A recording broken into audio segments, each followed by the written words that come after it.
Assalamualaikum warahmatullahi wabarakatuh. Perkenalkan nama saya Wahyu Nugroho dengan NIM 17117034. Saya dari kelompok 10 ingin mempresentasikan praktikum free and forced convection yang sebelumnya sudah dilakukan mengenai heat transfer coefficient and Nusselt number. Dalam percobaan kali ini, free and forced convection dibagi menjadi dua bagian. Yang pertama itu ada konveksi secara paksa dan yang kedua itu ada konveksi secara alami. Konveksi secara paksa itu merupakan proses perpindahan panas aliran gas atau cairan yang disebabkan adanya pengaruh tenaga dari luar. Sedangkan untuk konveksi alaminya itu adalah konveksi yang terjadi dengan sendirinya atau berjalan secara alami. Free and forced convection sendiri sangat berguna bagi dunia industri. Salah satu contohnya pada bidang industri perpipaan yang memakai perpindahan panas pada penerapannya. Adapun tujuan dari percobaan praktikum kali ini, yang pertama itu agar kita dapat merangkai dan mengoperasikan peralatan free and forced convection. Yang kedua itu agar kita mengenal dan memahami apa aja sih komponen-komponen peralatan free and forced convection, terus apa aja fungsinya. Terus yang ketiga itu agar kita mengetahui temperatur di seluruh titik depth transfer probe. Dan yang keempat itu agar kita mengetahui koefisien panas dan bilangan Nusselt number pada permukaan perpindahan panas dalam kondisi konveksi alami maupun konveksi secara paksa. Konveksi itu sendiri itu adalah perpindahan panas yang terjadi antara permukaan padat dan dengan fluida yang mengalir di sekitarnya dengan menggunakan media penghantar berupa fluida yang berbentuk cair ataupun gas. Di bawah ini ada persamaan dari aliran panas yang terjadi antara kulit dan lingkungan secara konveksi, di mana persamaannya itu adalah Q sama dengan H dikali A dikali delta T, yang mana Q itu adalah laju perpindahan panas konveksi, dan H itu adalah koefisien perpindahan konveksi, dan A itu adalah luas penampang, dan delta T itu adalah perpindahan temperatur. Dalam percobaan praktikum kali ini, kami menggunakan dua jenis permukaan perpindahan panas. Yang pertama itu ada permukaan perpindahan panas jenis Vinet, yang kedua itu Pinet, di mana luas permukaan Vinet dan Pinet ini berbeda sehingga luas penampang masing-masing berbeda juga, sehingga laju perpindahan panas konveksi akan berbeda setiap jenis permukaan perpindahan panasnya. Selanjutnya ada jenis-jenis konveksi itu sendiri. Yang pertama itu konveksi alami, dan yang kedua konveksi paksa.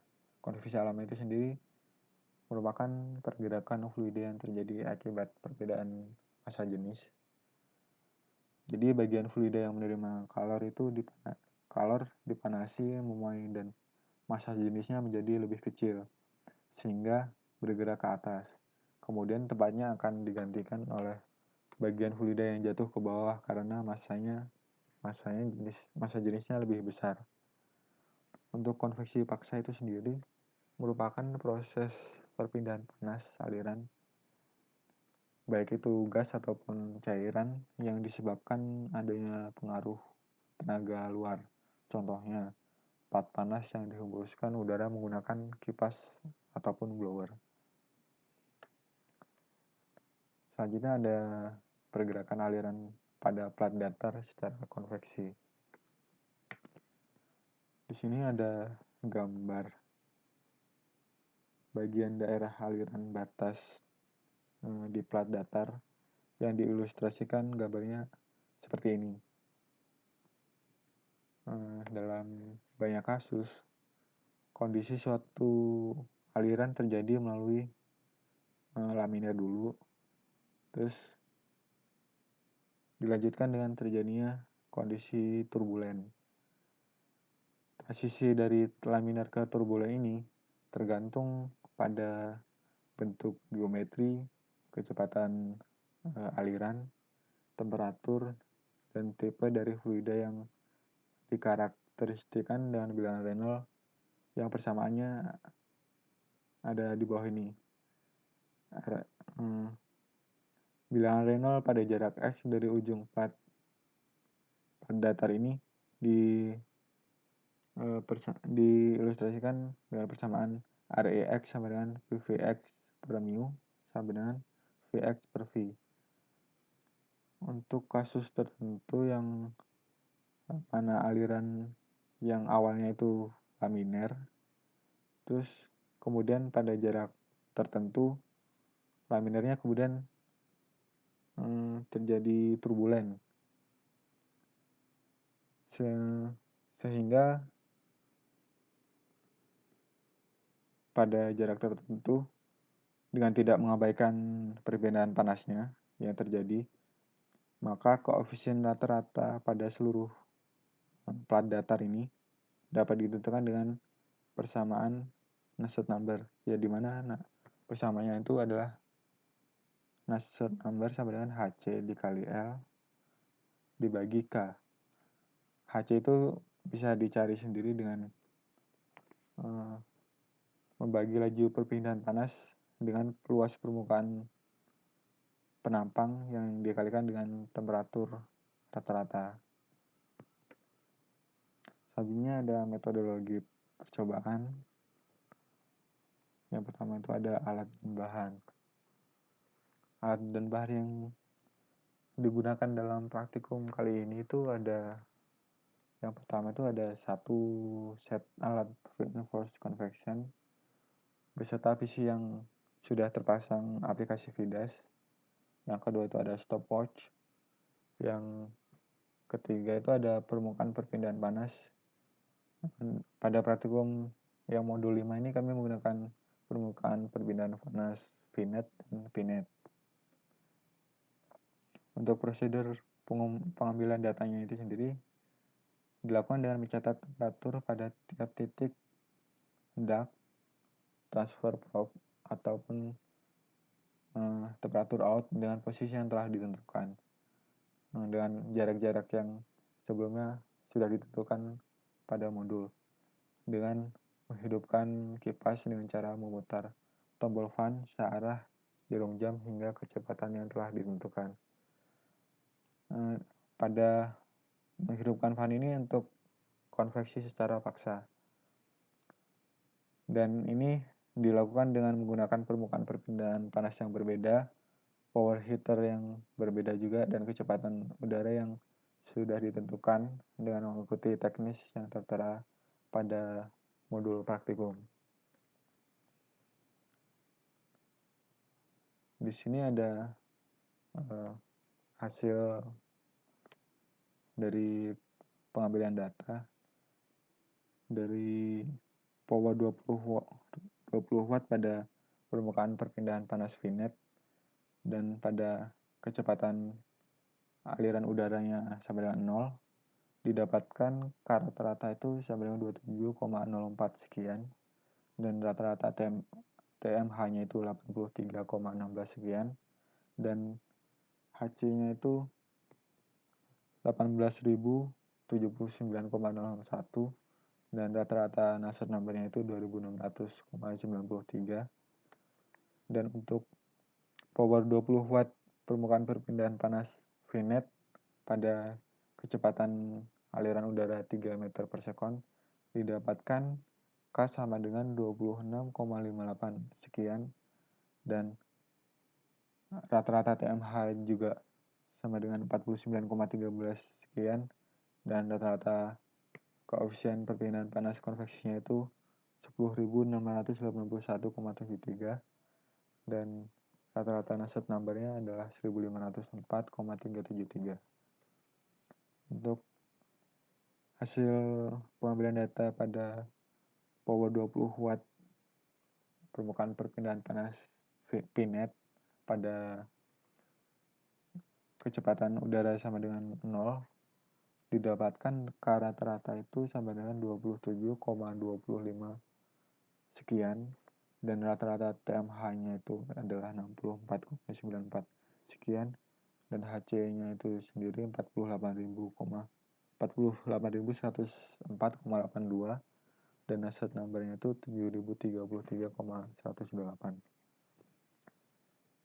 Untuk power 20 watt pada permukaan perpindahan panas PNET kecepatan udara 3 meter per sekon itu didapatkan rata-rata K sama dengan 26,59, TMH sama dengan 27,95, rata HC itu 20.709,55, dan Nusselt number-nya itu 2935,73. Nah, di sini ada grafik perbandingan difference terhadap jarak pada finite surface dengan finite surface pada air velocity sama dengan 0 meter per sekon. Pada grafik ini dapat dilihat perbedaan temperatur terbesar terdapat pada jarak 1 mm dengan besar 13,7 derajat Celcius. Dan yang terkecil itu ada 1,2 derajat Celcius pada jarak 7,5 mm. Dan dari data grafik ini dapat diketahui bahwa semakin besar jaraknya, maka perbedaan panasnya, temperatur panas itu semakin kecil. Dapat dilihat dari garis grafik ini semakin turun seiring bertambahnya jarak. Di sini juga ada perbandingan jarak pada finite surface dengan finite surface pada air velocity 3 meter per sekon. Pada grafik ini juga kurang lebih sama seperti yang grafik tadi. Semakin besar jarak finite surface, maka berbanding terbalik dengan perbedaan temperatur surface-nya. Dan untuk perbedaan temperatur tertinggi terdapat di jarak 0 mm, dan yang terkecil terdapat di jarak 0,2 Celcius pada jarak 4 dan 4,5 mm. Pembahasannya dari percobaan yang sebelumnya sudah dilakukan menunjukkan bahwa semakin besar nilai posisinya, makin besar jaraknya itu, maka semakin kecil juga beda temperatur yang dihasilkan baik pada permukaan perpindahan panas finite maupun finite surface. Sedangkan beda temperatur terkecil selalu ditunjukkan pada finite surface. Begitu pula pada kecepatan aliran fluidanya. Semakin cepat kecepatan aliran udaranya, maka temperatur yang dihasilkan itu akan lebih kecil. Kesimpulan dari praktikum kali ini, yang pertama itu ada konveksi merupakan salah satu perpindahan panas yang terjadi antara permukaan benda padat dengan fluida yang mengalir. Yang kedua, kesimpulannya, pada konveksi paksa, proses memanfaatkan tenaga dari luar seperti fan. Yang ketiga, distribusi temperatur pada setiap posisi ataupun jarak tidak selalu sama. Hal ini dapat dilihat dari beda temperatur yang tertera pada grafik tadi. Dan yang keempat itu, nilai Nusselt number pada dasarnya itu dipengaruhi oleh heat transfer coefficient.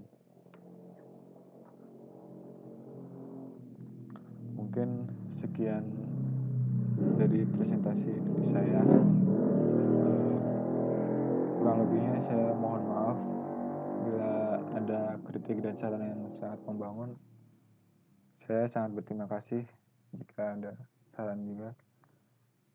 Dan saya mohon maaf bila ada kesalahan kata dan kurangnya materi atau sempurnanya presentasi ini. Saya mohon maaf. Saya akhiri. Wassalamualaikum warahmatullahi wabarakatuh.